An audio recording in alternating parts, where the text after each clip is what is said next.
Today we're going to talk about something which I think is really important. And you may have thought about it or maybe you haven't thought about it, but we're going to talk about clarity and why clarity is really important in your business and what are some of the keys to clarity that you can do that will help make your business better.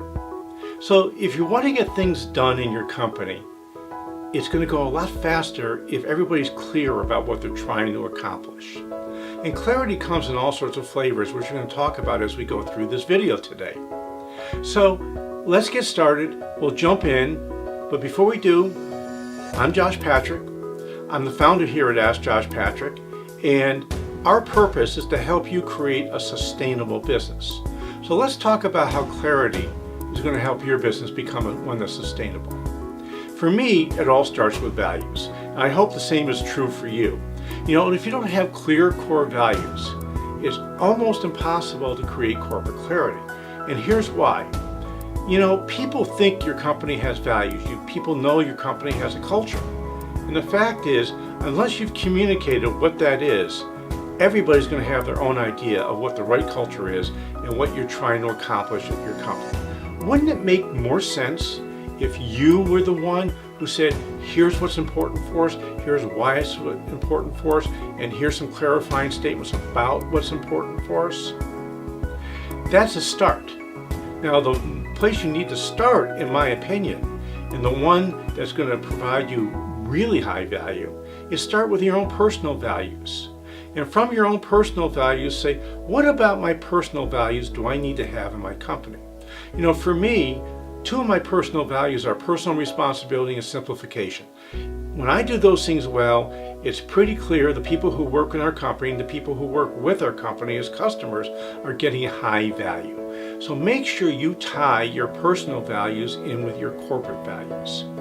When you write this stuff down, you write down all the values you can think of. This is a simple way of doing it. And write 15, 20, 25 values and start crossing them off until you're left with the 3, 4, or 5 that really count.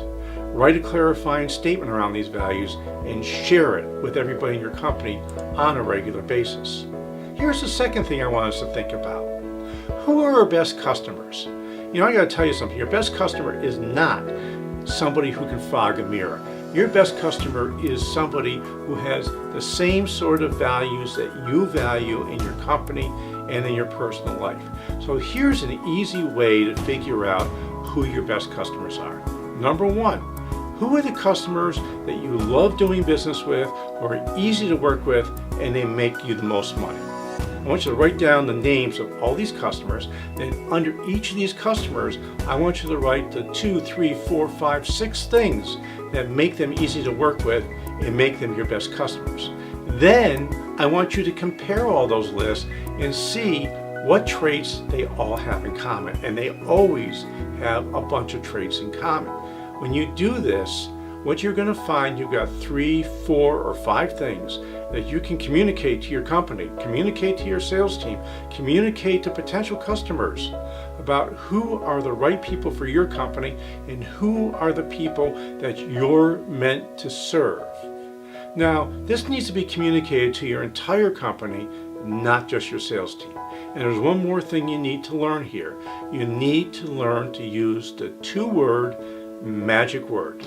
And I bet you know what that word is, and I bet it's a word that you hate to say. Yes, that word is no.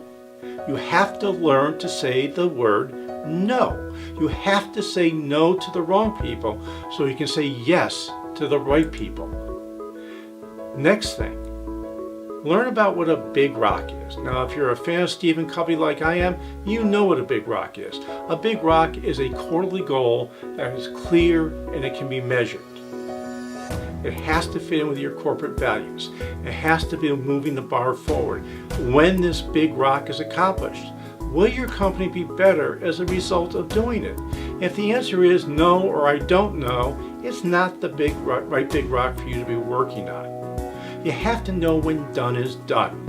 I was with a client this week and they said, we're 90% done with this project. Time to move on to another project. And I put my hand up and I said, wait a minute here. 90% is not done. 90% is 90%. 100% is done. Now, it doesn't mean you need to get to 100% before you start rolling out whatever that big rock is about, but before you're done with it and you move on to something else, make sure it's done 100%, not 90%. You know, the key with making your big rocks work is communication. And what's communication do? It leads to clarity. And here's the 3 things you can do. You can have a weekly meeting where you review your big rocks. Now, you're not going to review them in depth, things are going right. What you're going to do is you're going to make an issue with it if it's not being done correctly or there's a problem with it. You might think about having daily huddles with your team who's helping you with this big rock and say, are we on track? Are we off track? Who needs help and who can provide help? All good things to do. And then finally, this is the big key, and in my opinion, the most important thing about big rocks, and we call it the retrospective. This is where at the end of the quarter, you look back at the big rock and say, what did we accomplish? What did we not accomplish? What got in the way? What worked well? And what can we build on to do it better next time? You know, the whole goal with big rocks is to get it done faster, to get bigger, to get better all the time. It's not like we have this end result, because there's never an end result in business. What happens when you do all these things? It leads to clarity. And clarity is what it's about. And the final thing that we want to talk about today is building trust. You know, when you have clarity in what you want to do, it's easy to build trust. You're going to know that you're doing the right things, people are on the same page, going in the same direction. You know, clarity for me, at the end of the day, is more about asking questions than it is about giving answers. If I ask a good question, I'm going to get a great answer. You know, and what I've learned is that from questions comes clarity. From statements, the only thing that happens there, I create confusion. So learn how to ask great questions.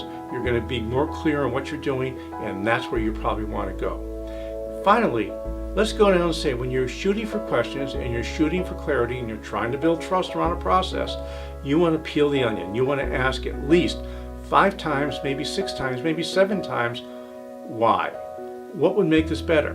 How will this make our life better? When you get down to the root cause, then you know what you're trying to accomplish, why you're trying to accomplish. What will that do? Provide you more clarity. So I have an offer for you. One of the things that people find is that they're really confused in their sales and marketing process. And we have a process we call Stage 2 Strategic Marketing, which is a strategic way of looking at your marketing and sales process.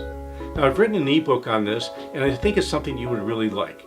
So why don't you just click on the button below, and we'll have this Strategic Marketing ebook, which is our Stage 2 Strategic Marketing System, on its way to you really fast.